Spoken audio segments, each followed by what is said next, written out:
Meus amigos, boa tarde, boa noite. Meus amigos e meus irmãos. Há pessoas que buscam todos os dias uma maior compreensão de Deus, maior intimidade com Deus, maior conhecimento de Deus.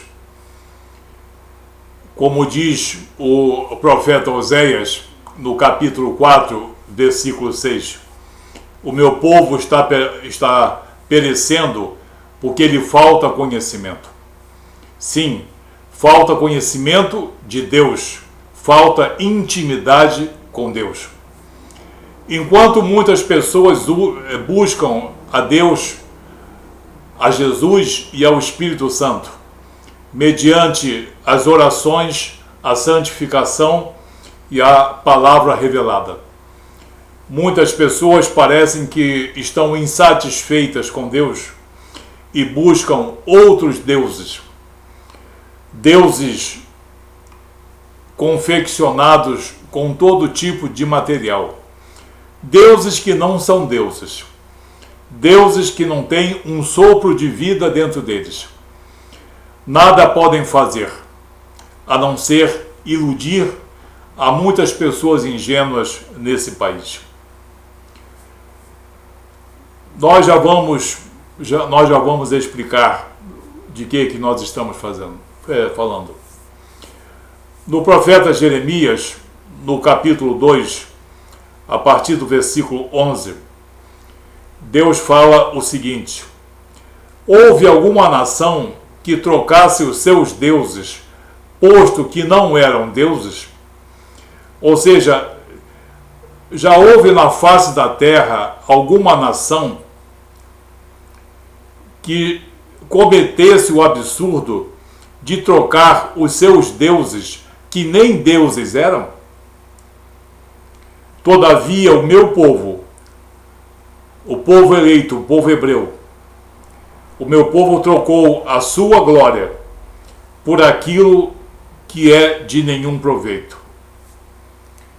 Ou seja, o povo hebreu buscou outros deuses, ídolos, imagens, esculturas, buscou ajuda de outros povos e buscou também reverenciar outros deuses, que não eram deuses, eram apenas coisas vazias, sem nenhum espírito e sem nenhum fôlego dentro.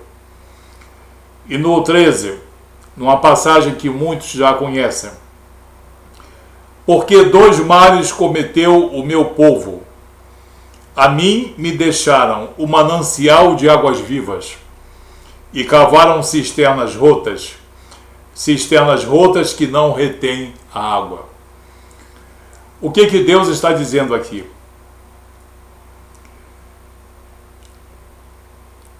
No versículo 12: espantai-vos disso, ó céus, e horrorizai-vos, ficai estupefatos, diz o Senhor. Horrorizai-vos e ficai estupefatos. Por quê? Porque um povo tem um Deus glorioso, o Deus Santo de Israel, o mesmo Deus hoje representado por Jesus e pelo Espírito Santo. Mas muitas pessoas abandonaram esse Deus em busca de deuses falsos, sendo ele, o verdadeiro Deus, a fonte de água viva. O que é a fonte de água viva? Fonte de todo sustento espiritual, sem nenhuma impureza, que sustenta a todo homem e toda mulher que tem sede de verdade e sede de justiça. Fonte de água viva. E trocou a fonte de água viva por cisternas com água poluída, e que muitas vezes você vai em busca dessa água e essa água desapareceu no meio da terra. O que Deus está dizendo aqui: eu, apesar de ser o Deus glorioso, o meu povo, nessa época e nos dias de hoje, abandonam a Deus, abandonam a Jesus, abandonam ao Espírito Santo, abandonam as Escrituras Sagradas e vão atrás de deuses que não são deuses. Ídolos, imagens, esculturas de gesso e de porcelana, às vezes de bronze ou de prata ou de ouro, moldadas ou de fundição, que nada representam, porque não existe dentro delas nenhum espírito que possa fazer nada pela nossa vida, pela nossa esperança, pela nossa enfermidade e muito menos pela nossa salvação. São apenas fruto do espírito do engano. O espírito do engano que corre por esse mundo, espalhando ilusão. Então, essa é uma séria a advertência de Deus. E ele diz: espantai-vos disto, ó céus, e horrorizai-vos, ficai estupefatos, diz o Senhor. Quando ele, o verdadeiro Deus, é abandonado e trocado por outros deuses, que nem deuses são, como ele diz no versículo 11. Nem deuses são, mas esses povos assim mesmo, até os seus falsos deuses, eles não abandonaram, mesmo sendo falsos.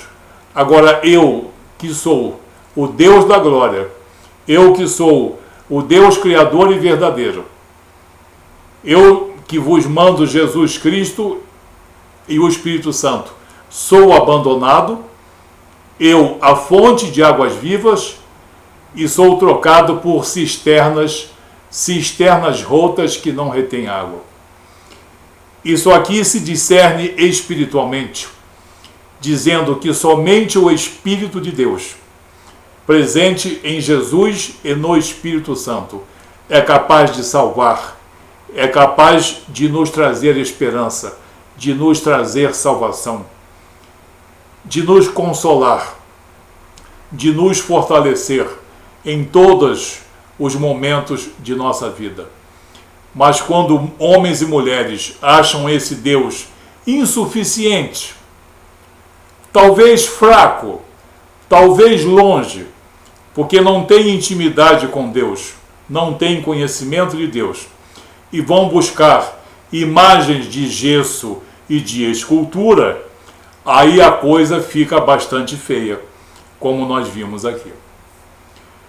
Deus detesta toda sorte de adoração, veneração, toda sorte de prostrar-se a imagens de escultura, pensando que nelas existe algum fôlego, algum espírito, que possam fazer alguma coisa pelo homem. Vamos ver o que diz o Salmo 115, do verso 4 ao verso 8. Prata e ouro são os ídolos deles, obra das mãos de homens. Têm boca, mas não falam. Têm olhos e não veem. Têm ouvidos e não ouvem. Têm nariz e não cheiram. Suas mãos não apalpam, seus pés não andam. Tornem-se semelhantes a eles os que o fazem e todos aqueles que nele confiam. Ou seja, se tornem vazios todos aqueles que confeccionam e todos aqueles que se prostram pensando que ali existe algum espírito ou alguma esperança. Também temos, isso é o que diz a palavra de Deus, não é questão de ponto de vista, não. O que diz o Salmo 135? Algo semelhante. Salmo 135, versos 15 a 18. Os ídolos das nações são prata e ouro, obra das mãos dos homens, não de Deus, obra das mãos dos homens, segundo a vaidade do homem, segundo os padrões de, digamos, retidão humana. Têm boca e não falam, têm olhos e não veem, têm ouvidos e não ouvem, pois não há nenhum alento de vida em sua boca. Como eles se tornam os que o fazem e todos aqueles que neles confiam. É a mesma coisa. São todos ídolos vazios, imagens e esculturas sem nenhum espírito e sem nenhum fôlego dentro, que enganam as pessoas espiritualmente. Porque o único espírito que pode existir dentro dessas coisas é o espírito da mentira, é o espírito do engano. Essa é uma advertência séria de Deus, já aqui nos Salmos. Vamos ver somente duas passagens do profeta Isaías, do capítulo 42, os versículos 8 e 17, que também condena o crer que uma imagem de barro, de gesso ou de porcelana possa fazer alguma coisa por alguém. Diz Isaías 42, versículos 8 e 17. Eu sou o Senhor, este é o meu nome.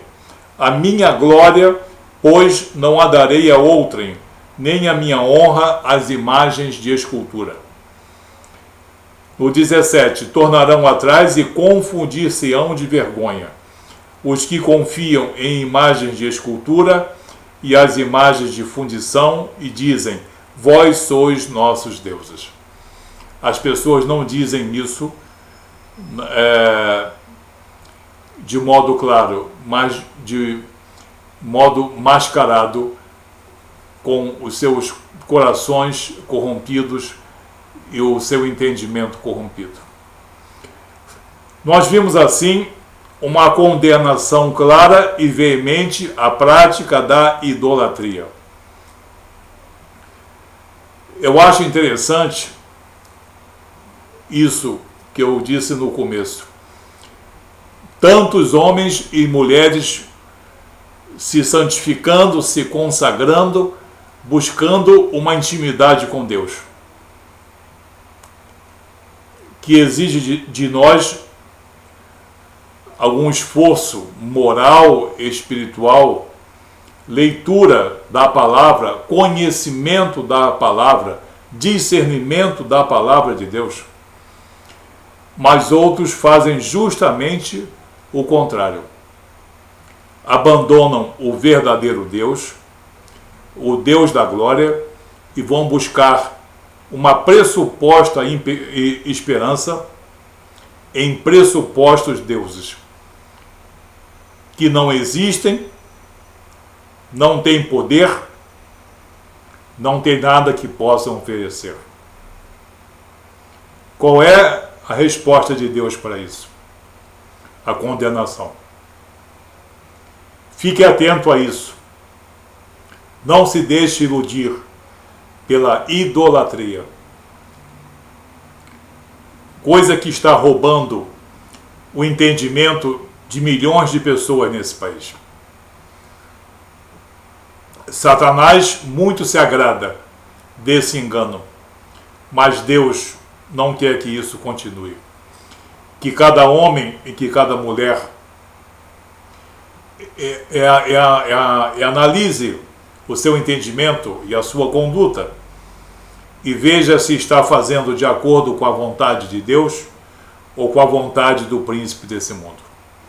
A idolatria e tudo aquilo que cerca essa idolatria está em desacordo com a vontade de Deus. Que Deus abençoe você e que você compreenda essa mensagem de bom grado.